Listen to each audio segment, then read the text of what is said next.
Nunca imaginó Lucía Morales que una tarde de verano cambiaría irrevocablemente el rumbo de su vida. El sol se deslizaba tras las sierras de Chihuahua, pintando el cielo con tonos anaranjados y rojizos que se reflejaban en el arroyo que bordeaba su modesta finca. Mientras recolectaba hierbas medicinales, con el aroma de la salvia impregnado en sus manos, un gemido apenas audible la hizo detenerse. Provenía de unos matorrales cercanos, donde la luz del crepúsculo apenas penetraba. Con el corazón latiendo con fuerza y la mano firme sobre el cuchillo que siempre llevaba en la cintura, Lucía se acercó con pasos cautelosos, preparada para lo peor. Entre las ramas encontró a un guerrero tarahumara, herido de gravedad, con la ropa empapada de sangre y el rostro contraído por el dolor. Apenas consciente, sus ojos febriles se clavaron en ella, transmitiendo una mezcla de agotamiento y resistencia. Los rumores de ataques tarahumaras en las haciendas vecinas habían mantenido a toda la región en un estado de alerta constante durante meses. En las reuniones del pueblo de Santa Rosa, los colonos intercambiaban historias de violencia y venganza que alimentaban un miedo profundo, arraigado en la vida cotidiana de esa tierra dura e implacable. Las advertencias resonaban en la mente de Lucía. Los tarahumaras eran enemigos, salvajes impredecibles. Pero algo en la mirada vulnerable de aquel hombre, en su lucha por aferrarse a la vida, despertó en ella una compasión que trascendía los prejuicios. Sin detenerse a pensar en las consecuencias, descolgó su cantimplora y se la ofreció. El guerrero bebió con desesperación, sus manos temblorosas rozando las de ella, mientras sus ojos oscuros la estudiaban con una mezcla de sorpresa y desconfianza. La herida en su costado era profunda, con bordes enrojecidos que indicaban el inicio de una infección que podía ser mortal si no se trataba de inmediato. Antes de continuar, me gustaría saber de qué país están viendo este video. Escriban en los comentarios y veamos qué país es el más activo. Con gestos suaves para no asustarlo, Lucía señaló su finca, una cabaña humilde a pocos pasos, indicándole que podía ayudarlo. El hombre, que más tarde se presentó como Cueva, dudó un largo rato, su respiración entrecortada reflejando el conflicto interno entre la necesidad y la desconfianza. Finalmente, con un gesto casi imperceptible, asintió y se apoyó en el hombro de aquella mujer desconocida que, contra toda lógica, le ofrecía refugio. Cada paso hacia la cabaña era una prueba de voluntad, con Cueva tambaleándose y Lucía sosteniendo su peso con una fuerza que no sabía que tenía. Desde la muerte de su esposo, hacía un año, en el año 2024, vivía sola. Y la idea de traer a un extraño, especialmente a un guerrero tarahumara, era un riesgo que cualquier vecino habría considerado una locura. Pero Lucía no podía ignorar el impulso que la empujaba a actuar. Dentro de la cabaña, el aire olía a madera y hierbas secas. Sentó a Cueva en una manta junto al hogar apagado y, con manos expertas, comenzó a trabajar. Limpió la herida con aguardiente, el único desinfectante que tenía, mientras él apretaba los dientes, sin emitir un solo sonido. Luego aplicó cataplasmas de hierbas que había aprendido a preparar con su abuela, una curandera de un pueblo cercano a Guadalajara. El guerrero soportó el dolor con una estoicidad que la impresionó, su rostro apenas dejando entrever el sufrimiento. Cuando terminó, lo cubrió con una manta y lo dejó descansar. La noche cayó sobre la finca, envolviéndola en un silencio roto solo por el crepitar de la lámpara de aceite. Lucía velaba el sueño inquieto de Cueva, sentada en una silla de madera, con la mente llena de preguntas. ¿Quién era este hombre? ¿Qué la había llevado a arriesgar tanto? Los colonos la condenarían si lo supieran, pero algo en su interior le decía que estaba haciendo lo correcto, aunque no pudiera explicarlo. Al amanecer, los primeros rayos de sol se filtraron por las cortinas de lino, iluminando el rostro de Cueva. Despertó sobresaltado, buscando instintivamente sus armas. Lucía levantó las manos en señal de paz, señalando el cuchillo y el hacha que había dejado a su alcance, intactos, sobre una mesa cercana. La tensión en los hombros del guerrero se suavizó ligeramente. Con gestos y algunas palabras en español que ambos entendían a medias, comenzaron a establecer una frágil comunicación. Le ofreció un cuenco de caldo caliente y agua fresca, aliviada al notar que la fiebre había disminuido durante la noche. A través de un español rudimentario, gestos y dibujos trazados en la tierra con un palo, Cueva explicó que había sido herido en una emboscada por cazadores de recompensas que atacaron a un pequeño grupo de tarahumaras que regresaban de una cacería. Él era el único sobreviviente. Lucía escuchó con atención, sintiendo cómo las historias de terror que circulaban entre los colonos se desmoronaban ante esta nueva perspectiva. El dolor en los ojos de Cueva, su voz quebrada al hablar de sus compañeros caídos, era universal, el mismo que había visto en los rostros de tantas personas, sin importar su origen. Mientras él hablaba, ella preparaba más cataplasmas, moviéndose con la naturalidad de quien está acostumbrado a cuidar. Durante los 2 días siguientes, Cueva recuperó fuerzas gradualmente. La infección retrocedió, permitiéndole levantarse y moverse por la cabaña con creciente facilidad, aunque siempre alerta, sus ojos escudriñando las ventanas ante cualquier sonido del exterior. Lucía dividía su tiempo entre sus tareas diarias: cuidar el huerto, alimentar a sus pocas gallinas y cabras, y atender a su inesperado paciente, que observaba cada uno de sus movimientos con una mezcla de curiosidad y respeto. En esos días de convivencia forzada, comenzaron a intercambiar conocimientos. Cueva le mostró cómo identificar plantas medicinales del desierto, como una raíz que aliviaba el dolor, desconocida para ella. A cambio, Lucía le enseñó técnicas de costura que podían ser útiles para reparar ropa o fabricar bolsas resistentes. Las palabras fluyeron poco a poco, construyendo un puente improvisado sobre el abismo cultural que los separaba. Por primera vez en mucho tiempo, Lucía sintió que conectaba con alguien sin las máscaras de formalidad que marcaban sus escasas interacciones en el pueblo. Las conversaciones, aunque torpes, estaban llenas de una sinceridad que la sorprendía.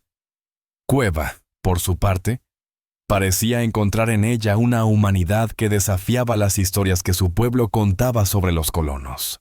Al tercer día, Cueva anunció con gestos decididos que debía regresar con su clan. Su tribu necesitaba saber qué había pasado con el grupo atacado, y él era el único que podía advertirles para evitar otra trampa.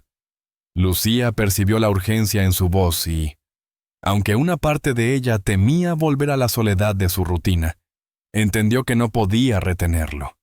Preparó provisiones para el viaje: pan, fruta seca, un odre de agua, y le devolvió sus armas, ahora limpias y afiladas. El alba apenas despuntaba cuando Cueva se dispuso a partir. Con un gesto solemne, tomó las manos de Lucía entre las suyas, ásperas por el sol y la lucha, y pronunció palabras en su lengua que, aunque incomprensibles, transmitían una gratitud profunda. Antes de desaparecer entre los matorrales, se detuvo. Se arrancó un colgante de hueso y cuentas que llevaba al cuello, y con un movimiento ceremonioso, lo depositó en la palma de Lucía, cerrando sus dedos sobre él. Luego, sin mirar atrás, se alejó hacia las sierras, su figura fundiéndose con el paisaje. Los días siguientes transcurrieron con una extraña mezcla de alivio y vacío. Lucía retomó sus quehaceres, pero no podía ignorar el sentimiento de que algo en su interior había cambiado irrevocablemente. El colgante tarahumara, guardado en una cajita de madera bajo su cama, era un recordatorio tangible de que aquel encuentro no había sido un sueño. A veces lo tomaba entre sus dedos, acariciando las cuentas pulidas, preguntándose qué significado tendría para Cueva y si habría llegado a salvo con su pueblo. La cabaña, que antes le parecía un refugio suficiente, ahora se sentía más vacía, como si la presencia de Cueva hubiera llenado un espacio que ella no sabía que estaba desierto. Durante su visita mensual al pueblo de Santa Rosa para intercambiar productos de su huerto por provisiones, captó fragmentos de conversaciones alarmantes. Los colonos hablaban de un aumento en la actividad tarahumara, de avistamientos de exploradores en los alrededores. «Están planeando algo, estoy seguro», dijo el tendero mientras pesaba las papas de Lucía. Con el corazón latiendo aceleradamente, Ella finalizó sus transacciones lo más rápido posible y emprendió el regreso a su finca, atormentada por pensamientos contradictorios. Habría sido un error ayudar a Cueva. Estaría él guiando a su clan para atacar los asentamientos. Aquella noche, un viento inusualmente frío se coló por las rendijas de la cabaña, trayendo consigo el aullido distante de los coyotes. Lucía no logró conciliar el sueño, acosada por una sensación de amenaza inminente que no podía precisar. Revisó el viejo rifle de su esposo, una reliquia que apenas había tocado desde su muerte, y lo colocó junto a su cama, cargado y listo. Por primera vez desde que encontró a Cueva, el miedo que todos sus vecinos profesaban hacia los tarahumaras comenzó a infiltrarse en su mente, sembrando dudas sobre su propio juicio. Los primeros rayos del sol apenas comenzaban a iluminar el horizonte cuando Lucía despertó sobresaltada. No fue un ruido lo que interrumpió su sueño, sino una extraña quietud, la ausencia total de los sonidos habituales del amanecer, ni el canto de los pájaros, ni el murmullo del arroyo. Con movimientos cautelosos, se acercó a la ventana y apartó ligeramente la cortina. Lo que vio congeló la sangre en sus venas. Decenas de guerreros tarahumaras, silenciosos como sombras, habían formado un círculo perfecto alrededor de su finca. Sus rostros, cubiertos de pintura de guerra en líneas negras y rojas, observaban la cabaña con expresiones inescrutables. Sus lanzas y arcos brillaban bajo la luz tenue, y el aire parecía cargado de una tensión que podía romperse en cualquier momento. El tiempo pareció detenerse mientras Lucía evaluaba sus escasas opciones. El rifle en sus manos era una protección ridículamente inadecuada frente a tantos guerreros experimentados, y la posibilidad de huir era inexistente. Su mente corría a toda velocidad. ¿Era esto una represalia?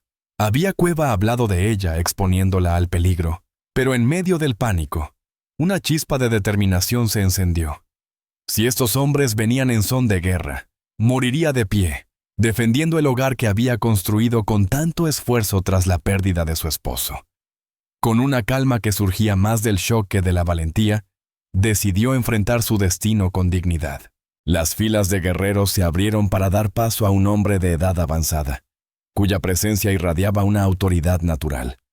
Montado en un magnífico caballo pinto, el anciano escrutó la cabaña con ojos que parecían penetrar las paredes de madera, buscando algo o a alguien en su interior. Detrás de él, apenas visible entre la multitud, Lucía distinguió un rostro familiar. Cueva. Su postura tensa y su mirada indescifrable sugerían que mucho dependía de lo que estaba a punto de suceder. Armándose de un valor que no sabía que poseía, Lucía abrió la puerta de su cabaña y salió al porche, el rifle firmemente sujeto en sus manos, pero apuntando hacia el suelo, en un gesto que esperaba fuera interpretado como no amenazante. El silencio que siguió a su aparición fue tan absoluto que podía escuchar los latidos de su propio corazón, resonando como tambores en su pecho. El anciano jefe desmontó con una agilidad sorprendente para alguien de su edad y se acercó hasta quedar a pocos pasos de ella. Sus ojos, sabios y evaluadores, recorrieron su figura con detenimiento, deteniéndose brevemente en el colgante que, sin ser consciente de ello, Lucía había sacado de su escondite y ahora llevaba puesto sobre su vestido. Un murmullo recorrió las filas de guerreros al verlo, como si el objeto tuviera un significado que todos reconocían. El jefe extendió su mano arrugada hacia el amuleto, sin tocarlo, pero señalándolo con reverencia mientras pronunciaba palabras en su lengua que Lucía no comprendía, pero cuyo tono solemne captó perfectamente. Cueva se adelantó entonces, colocándose junto al jefe, y con palabras entrecortadas en español explicó: «Ese collar, símbolo de gran guerrero, mi padre. Yo di a ti. Ahora todos ven. Tu familia». La comprensión golpeó a Lucía como un rayo. Al entregarle el colgante de su padre, Cueva la había puesto bajo la protección de su familia, un gesto de profundo significado que ahora estaba siendo reconocido por toda la tribu. No venían a atacarla, venían a honrar el vínculo creado por aquel acto de compasión inicial. El anciano jefe, que resultó ser el abuelo de Cueva, hizo un gesto ceremonioso hacia ella, inclinando ligeramente la cabeza en señal de respeto. Luego, con movimientos precisos de sus manos, indicó a varios guerreros que se acercaran, trayendo consigo animales, cabras y un potro joven, y cestas repletas de alimentos. Los regalos comenzaron a acumularse frente a la cabaña. Pieles curtidas de excepcional calidad, cestas tejidas con intrincados diseños, hierbas medicinales raras y provisiones preservadas para los duros meses de invierno. Cada guerrero aportaba algo, participando en un ritual que parecía sellar una alianza silenciosa. Abrumada por aquel inesperado giro de los acontecimientos, Lucía depositó su rifle en el porche, un gesto que sintió como una liberación. Tras un momento de reflexión, entró rápidamente a la cabaña y regresó con sus propias ofrendas. Semillas cuidadosamente seleccionadas de su huerto, frascos de conservas preparadas durante el verano, y una manta tejida a mano que había sido su proyecto durante las largas noches de invierno. Al ofrecerlas, sus manos temblaban ligeramente, no de miedo, sino de la emoción de ser parte de algo mucho más grande de lo que jamás había imaginado. A través de la traducción limitada de Cueva, comenzó a entender fragmentos de la historia detrás de esta visita. Su acto de bondad hacia un guerrero herido había coincidido con antiguas profecías de su pueblo, sobre un puente entre culturas que comenzaría con un gesto de misericordia. Las mujeres de la tribu, que hasta entonces se habían mantenido discretamente en segundo plano, se acercaron a Lucía con curiosidad respetuosa. Tocaban su cabello castaño y su vestido con fascinación, ofreciéndole a cambio la oportunidad de examinar sus propias vestimentas y adornos, hechos de cuentas y plumas. Este intercambio sin palabras, lleno de sonrisas tímidas y gestos amables, trascendía las barreras del idioma, creando un vínculo que Lucía sentía en el corazón. Al mediodía, lo que había comenzado como una situación aterradora se había transformado en una celebración improvisada. Un fuego ardía ahora en el centro del patio de la finca, sobre el cual se asaban piezas de venado recién cazado, mientras las mujeres tarahumaras preparaban pan tradicional utilizando las piedras del horno exterior. Lucía compartía sus conservas y frutas secas, observando con asombro cómo la comida unía a todos en una armonía inesperada. Sentada junto al anciano jefe y Cueva, Lucía participaba en un intercambio cultural que jamás habría imaginado posible. Las sonrisas y los gestos amables habían sustituido a las expresiones amenazantes, y la música de flautas talladas en hueso comenzaba a elevarse en el aire de la tarde, mezclándose con las risas de los niños tarahumaras que jugaban cerca. A medida que caía la noche, y con la ayuda cada vez más fluida de Cueva como traductor, comenzaron a intercambiarse historias alrededor del fuego. El anciano jefe narró la fundación de su clan, las migraciones estacionales a través de las sierras y los enfrentamientos con otras tribus antes de la llegada de los colonos. Su voz grave y pausada parecía llevar el peso de generaciones. Lucía, a su vez, compartió su historia. Cómo, tras la muerte de su esposo en un accidente, había llegado a Chihuahua buscando un nuevo comienzo, lejos de una sociedad que ofrecía pocas oportunidades a una mujer sola. Habló de su soledad, de su amor por la tierra que ahora cultivaba, y de cómo, a pesar de todo, seguía creyendo en la bondad humana. Las horas pasaron en un intercambio cada vez más profundo, donde ambas partes descubrían con asombro las similitudes en sus valores fundamentales: el respeto por la tierra, la importancia de la familia, la lucha por la supervivencia en un entorno hostil. Las diferencias culturales, aunque evidentes, comenzaban a percibirse como variaciones sobre temas universales. Cueva, cuyo papel de puente entre ambos mundos crecía con cada palabra, explicó cómo su pueblo había sido empujado cada vez más hacia terrenos inhóspitos, sus territorios de cacería invadidos, sus lugares sagrados profanados por los colonos y los buscadores de oro.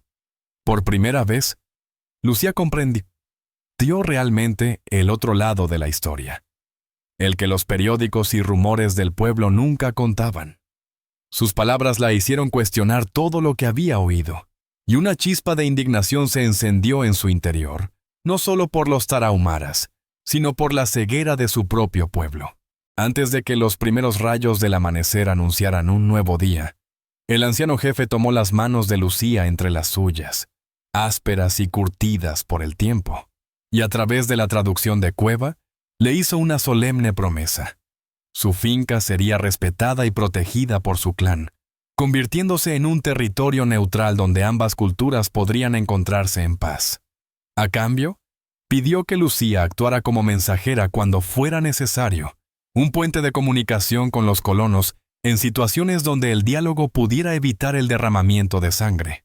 Era una responsabilidad enorme, una que la llenaba de temor y al mismo tiempo de propósito. Con la voz firme, aunque su corazón temblaba, aceptó, sabiendo que no podía rechazar el papel que el destino había colocado en su camino. Con las primeras luces del día, los tarahumaras comenzaron a prepararse para partir. Las mujeres ayudaron a Lucía a almacenar los abundantes regalos recibidos, organizando las pieles y cestas en el pequeño cobertizo de la finca, mientras los hombres borraban cuidadosamente cualquier rastro de su presencia que pudiera ser detectado por patrullas militares o cazadores de recompensas. El anciano jefe se despidió con un gesto ceremonioso, colocando sus manos sobre la cabeza de Lucía en lo que claramente era una bendición. Cueva fue el último en partir, sus ojos encontrándose con los de Lucía en un momento de entendimiento silencioso. «Volveré con la próxima luna llena», prometió en un español más claro, antes de unirse a su clan y desaparecer entre los árboles. En los días siguientes, Lucía reflexionó profundamente sobre la extraordinaria experiencia vivida y las nuevas responsabilidades que asumía. Ya no era simplemente una viuda que sobrevivía en la frontera. Se había convertido en la guardiana de una alianza secreta, que podía significar la diferencia entre la guerra y la paz en aquella región. El colgante tarahumara, que ahora llevaba abiertamente sobre su vestido, era un símbolo tangible de su nueva identidad, a caballo entre dos mundos que la mayoría consideraba irreconciliables. Cada día que pasaba, sentía cómo su percepción del territorio, de la historia y de sí misma se transformaba sutilmente. La soledad que antes la definía comenzaba a desvanecerse, reemplazada por un sentido de propósito que no había sentido desde la muerte de su esposo. 2 semanas después del encuentro, Lucía realizó su habitual viaje al pueblo para abastecerse. Inmediatamente notó cómo las miradas de los habitantes se posaban con curiosidad en el colgante, aunque nadie se atrevió a hacer preguntas. Durante su conversación con el tendero, escuchó con nuevos oídos los comentarios sobre la amenaza tarahumara y los planes de algunos rancheros para organizar partidas de caza contra los salvajes. Por primera vez, se encontró interviniendo sutilmente, con una voz tranquila pero firme. «Tal vez haya malentendidos que podrían resolverse sin violencia», sugirió, sorprendida por su propia audacia. El tendero la miró con escepticismo, pero no insistió, y Lucía regresó a su finca con una mezcla de alivio y preocupación. Una tarde, mientras trabajaba en su huerto, un joven tarahumara apareció silenciosamente en el límite de su propiedad. Sin decir palabra, le entregó un pequeño fardo de cuero, que contenía hierbas medicinales, y un mensaje tallado en madera. Aunque no podía leerlo, Lucía comprendió que era una advertencia. Horas más tarde, un grupo de soldados de caballería pasó cerca de su finca, patrullando la zona en busca de indios hostiles. Con el corazón en un puño, los recibió con café y conversación casual, asegurándoles que no había visto nada fuera de lo normal. Su calma exterior ocultaba el torbellino de emociones en su interior, pero logró ganar tiempo precioso para que cualquier tarahumara en la región pudiera ponerse a salvo. Con el paso de las semanas, la posición de Lucía como intermediaria no oficial se fue consolidando, pero también se volvió más compleja y peligrosa. Cada vez era más difícil mantener su lealtad dividida sin despertar sospechas, especialmente cuando los conflictos entre colonos y tarahumaras continuaban escalando en otras partes del territorio. Una noche, mientras se debatía sobre las consecuencias de sus acciones, tuvo una revelación. No estaba traicionando a nadie al buscar la paz, aunque a veces eso significara ocultar información a ambas partes. Su verdadera lealtad era hacia un futuro donde la coexistencia fuera posible, y ese principio guiaría sus decisiones de ahora en adelante. Tal como había prometido, Cueva regresó con la luna llena, esta vez solo y sin pintura de guerra, como un visitante más que como un guerrero. Su español había mejorado notablemente, y las conversaciones fluyeron con mayor facilidad mientras compartían una cena sencilla bajo las estrellas, con el aroma del pan recién horneado llenando el aire. A través de sus palabras, Lucía comprendió que Cueva también enfrentaba dilemas dentro de su tribu. Algunos guerreros jóvenes lo consideraban demasiado conciliador con los blancos, mientras que él intentaba convencerlos de que una guerra total solo llevaría a la aniquilación de su forma de vida. En esa noche de conversaciones sinceras, Cueva compartió una visión que había estado madurando desde su primer encuentro: establecer un pequeño asentamiento conjunto donde tarahumaras pacíficos y colonos dispuestos a la convivencia pudieran demostrar que otro tipo de relación era posible. La idea era audaz, casi utópica en el contexto de un territorio marcado por el conflicto, pero contenía una semilla de esperanza que resonó profundamente en Lucía. Un lugar así requeriría protección tanto de los militares como de los guerreros tarahumaras más radicales, pero si tenía éxito, podría convertirse en un modelo para toda la región. «Podríamos empezar aquí, en mi finca», sugirió Lucía, sorprendida por la claridad de su propia voz. Cueva la miró con una mezcla de admiración y determinación, y en ese momento, bajo el cielo estrellado, sellaron un pacto silencioso para hacer realidad ese sueño. Durante los meses siguientes, la finca de Lucía se convirtió en un punto de encuentro clandestino para reuniones entre tarahumaras y colonos dispuestos a desafiar los prejuicios. Cueva trajo consigo a familias desplazadas por los conflictos, mujeres y niños que habían perdido sus hogares en las incursiones de los buscadores de oro. Lucía, por su parte, logró convencer a algunos colonos marginados, viudas como ella, antiguos esclavos liberados y europeos recién llegados que no compartían los odios arraigados de los rancheros más antiguos. Bajo el amparo de la noche, se reunían alrededor de fogatas, compartiendo historias, técnicas de cultivo, métodos de caza, conocimientos médicos y artesanías. Los niños de ambas culturas, libres de los prejuicios de sus mayores, jugaban juntos en el patio, sus risas mezclándose con el murmullo del arroyo.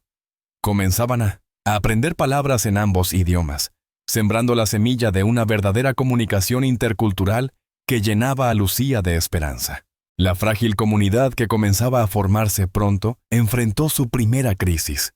Un grupo de buscadores de oro, atraídos por rumores de yacimientos en las montañas cercanas, comenzó a incursionar en territorios considerados sagrados por los tarahumaras, desencadenando represalias que amenazaban con destruir todo el progreso alcanzado.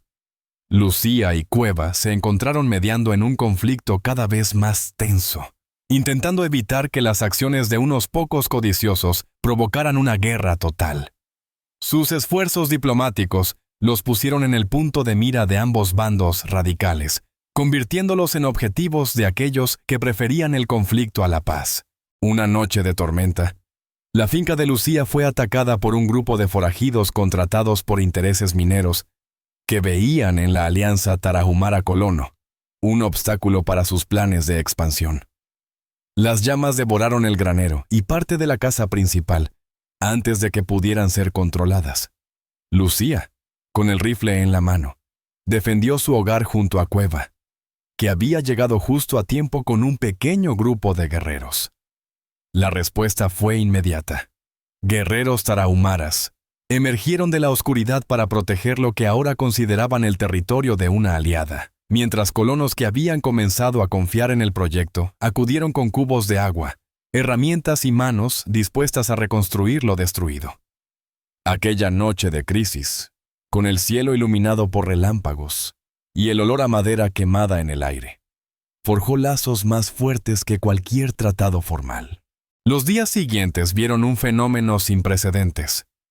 Tarahumaras y colonos trabajando codo con codo para reconstruir las estructuras dañadas, Mujeres de ambas culturas cocinaban en fogatas comunitarias, preparando guisos que mezclaban recetas tradicionales tarahumaras con las conservas de Lucía. Los hombres levantaban vigas y reparaban cercas bajo la supervisión conjunta de Lucía y el anciano jefe, que había acudido personalmente tras enterarse del ataque. Lo que había comenzado como una tragedia se transformó en la primera demostración pública de la viabilidad de su visión. Cada piedra colocada, cada techo reparado, cada comida compartida, era un acto de resistencia pacífica contra aquellos que se beneficiaban del odio y la división. La noticia de lo ocurrido en la finca de Lucía no tardó en llegar a oídos de las autoridades regionales. Para sorpresa de todos, el nuevo gobernador del territorio, un hombre pragmático que buscaba reducir los costosos conflictos con las tribus nativas, vio en esta iniciativa espontánea una oportunidad política. Un representante oficial visitó la finca, observando con asombro el trabajo conjunto y la atmósfera de cooperación. Tras largas negociaciones, en las que Lucía y Cueva actuaron como traductores e intermediarios, se firmó un acuerdo preliminar que reconocía la zona como un experimento de convivencia pacífica bajo protección gubernamental. Aunque frágil, este respaldo oficial dio un nuevo impulso al proyecto. Con el tiempo, el asentamiento, que los habitantes comenzaron a llamar Agua Clara, en honor al gesto inicial de Lucía ofreciendo agua a un guerrero herido, empezó a crecer. Familias de ambas culturas construyeron hogares siguiendo un diseño híbrido que combinaba la eficiencia de las viviendas tarahumaras, adaptadas al clima árido, con elementos de construcción occidental que proporcionaban mayor permanencia. Se estableció un sistema de gobierno participativo, donde representantes elegidos por ambas comunidades tomaban decisiones consensuadas, con Lucía y Cueva actuando como mediadores cuando surgían desacuerdos. El comercio interno floreció, basado inicialmente en el trueque de pieles, alimentos y artesanías, y gradualmente incorporando una economía monetaria limitada. Uno de los logros más significativos fue la creación de una escuela, un pequeño edificio de adobe levantado por manos tarahumaras y colonas. Allí, los ancianos tarahumaras enseñaban conocimientos tradicionales sobre plantas medicinales, técnicas de supervivencia en el desierto, y narrativas históricas que mantenían viva la memoria de su pueblo. Maestros voluntarios entre los colonos, incluida Lucía, que en su juventud había trabajado brevemente como maestra, compartían lectura, escritura y matemáticas. Junto con las mujeres ancianas de la tribu, Lucía desarrolló un sistema de escritura fonética para el idioma tarahumara, el primer paso hacia la preservación documentada de una cultura mayoritariamente oral. Ver a los niños, con sus rostros iluminados por la curiosidad, aprendiendo juntos bajo el mismo techo, era para Lucía una prueba de que su sueño no era una fantasía. A medida que pasaban los años, Agua Clara se transformó en el centro neurálgico de una comunidad próspera. Los visitantes que llegaban, atraídos por los rumores de este experimento social, se sorprendían al encontrar una sociedad funcional donde las tradiciones de ambas culturas no solo coexistían, sino que se enriquecían mutuamente. Nuevas formas de arte, como tejidos que combinaban patrones tarahumaras con colores occidentales, y recetas que fusionaban ingredientes de ambos mundos, surgían de esta mezcla única. La medicina también se benefició. Las hierbas tarahumaras se combinaban con las técnicas de primeros auxilios de Lucía, creando tratamientos que atraían a enfermos de toda la región. No todo fue un camino fácil. La comunidad enfrentó períodos de sequía que pusieron a prueba su capacidad de supervivencia. Enfermedades que diezmaron a los más vulnerables y ocasionales incursiones de grupos hostiles que veían en Agua Clara una amenaza a sus intereses. Los conflictos internos también surgían, cuando las diferencias culturales chocaban o las viejas desconfianzas resurgían. Cada crisis requirió innovación, diplomacia y sacrificios de ambas partes. Las tensiones más amplias entre el gobierno mexicano y las tribus nativas continuaban siendo una sombra constante sobre Agua Clara. Cada nuevo tratado roto, cada promesa gubernamental incumplida, ponía a prueba la confianza laboriosamente construida. requiriendo de Lucía y Cueva esfuerzos diplomáticos constantes para mantener la paz. Con el paso del tiempo, Lucía misma experimentó una transformación profunda. La mujer solitaria y desconfiada que una vez había sido se convirtió en una anciana respetada, que hablaba con fluidez la lengua tarahumara, conocía sus tradiciones y era considerada una sabia consejera por ambas comunidades. Cueva, por su parte, se había convertido en un líder venerado, viajando constantemente entre el asentamiento y otras tribus tarahumaras para extender la filosofía de coexistencia pacífica. La relación entre ambos había evolucionado hacia una profunda amistad, basada en el respeto mutuo y las batallas libradas juntos por un sueño compartido. Aunque algunos en el pueblo rumoreaban sobre una relación más íntima, Lucía y Cueva sabían que su vínculo era más grande que cualquier romance. Era la unión de dos almas comprometidas con un ideal que desafiaba las divisiones de su tiempo. Décadas después de aquel primer encuentro junto al arroyo, historiadores y periodistas comenzaron a visitar Agua Clara, documentando lo que consideraban un milagro sociológico, una comunidad intercultural que había sobrevivido contra todo pronóstico en una de las épocas más violentas de la frontera. Las cartas y diarios personales de Lucía, donde había registrado meticulosamente cada paso del proceso, desde los días de miedo iniciales hasta los triunfos de la comunidad, se convirtieron en valiosos documentos históricos. Ofrecían una perspectiva única sobre un período generalmente narrado solo desde el punto de vista de los vencedores, dando voz a una historia alternativa de cooperación que raramente aparecía en los libros oficiales. En sus últimos años, sentada en el porche de la casa que había sido reconstruida tantas veces, Lucía contemplaba con satisfacción tranquila la comunidad floreciente que se extendía ante sus ojos. Niños de piel clara y oscura correteaban juntos, hablando una mezcla peculiar de español, tarahumara e inglés, que se había convertido en el dialecto único de Agua Clara. Junto a ella, igualmente envejecido, pero con la misma intensidad en la mirada, Cueva tallaba figuras en madera que narraban la historia de su extraordinaria alianza. Ambos sabían que el mundo exterior seguía cambiando rápidamente, con ferrocarriles y nuevos asentamientos, redibujando el mapa de la frontera. Pero habían creado un refugio donde dos visiones del mundo, aparentemente incompatibles, habían encontrado un lugar para crecer juntas. Cuando Lucía falleció a la respetable edad de 87 años, su funeral reunió a cientos de personas de ambas culturas, en una ceremonia que combinaba elementos de los rituales funerarios tarahumaras y cristianos. Su cuerpo fue enterrado bajo un antiguo roble, en la colina que dominaba el asentamiento, con el colgante que había iniciado todo descansando sobre su pecho.